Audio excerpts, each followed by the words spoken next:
నిన్న అత్యంత పవిత్రమైనటువంటి డాక్టర్ బిఆర్ అంబేద్కర్ సచివాలయంలో పొగరులేటి మాటలు విన్నాం.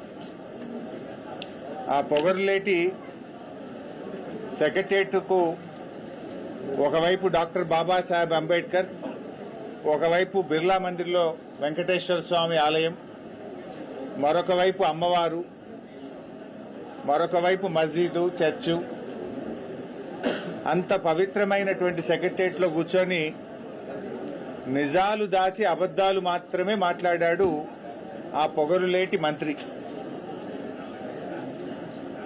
నిన్న ఆయన ఫ్రస్ట్రేషన్ చూస్తూ ఉంటే, ఆయన బూతులు మాట్లాడే విధానం చూస్తూ ఉంటే ఎంత డిఫెన్స్ లో పడ్డాడో స్పష్టంగా రాష్ట్ర ప్రజలకు అర్థమైంది. సరుకు లేనప్పుడు, సమాధానం లేనప్పుడు తిట్లకు ఎత్తుకుంటారు.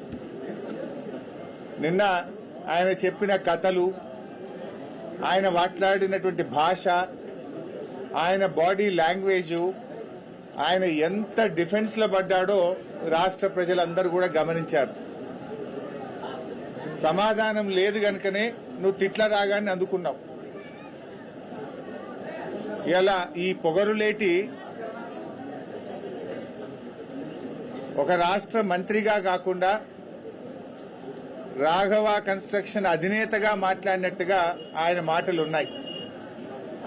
ఎంతసేపు సంస్థను కాపాడుకోవాలి, కొడుకును కాపాడుకోవాలి, గొంతు జించుకోనో, తిట్లదండం అందుకోనో, పిట్టకథలు చెప్పో దాని నుంచి బయటపడాలనే ప్రయత్నం తాపత్రయపడ్డట్టుగా స్పష్టంగా కనబడ్డది. ఆయన ఎంత ఆయాసపడ్డాడో మనం చూశాం. చాలా ఆయాసపడ్డాడు. అంటే నేనొక్కనే అవినీతి పరుణ్ణి కాదు, నా సహచర మంత్రులందరూ కూడా అవినీతి పరులే అని పాపం వాళ్ళందరినీ కూడా తన కంటిన బురద వాళ్ళందరికీ అంటించే ప్రయత్నం చేశాడు. జూపల్లి కృష్ణారావు గారి కుంభకోణాన్ని ఆయనే బయటపెట్టాడు. ముఖ్యమంత్రి కుటుంబ సభ్యుల టెండర్ల కుంభకోణాన్ని ఆయనే బయటపెట్టుకున్నాడు. బట్టి విక్రమార్క గారి ఆర్థిక శాఖలో బిల్లులు ఇయ్యడానికి పర్సంటేజీల కుంభకోణాన్ని ఆయనే గుర్తు చేశాడు. అంటే ఈ రాష్ట్రంలో జరుగుతున్న అవినీతి కుంభకోణాల చిట్టా చదివి, అరే నన్ను ఒక్కనే కాదు నా చుట్టూ ఉండే మంత్రుల కుంభకోణాలను కూడా రాష్ట్ర ప్రజలకు చెప్పే ప్రయత్నం చేసినాడు. అంటే ఆయన తాపత్రయము, ఆయన ప్రయాస అంతా కూడా నేనొక్కనే కుంభకోణాలు చేయలేదు, నేనొక్కనే అవినీతి పరుండు కాదు, రాష్ట్ర కేబినెట్ లో చాలా మంది ఉన్నారని తన బురద అందరికీ అంటించే ప్రయత్నం చేసినట్టుగా నిన్న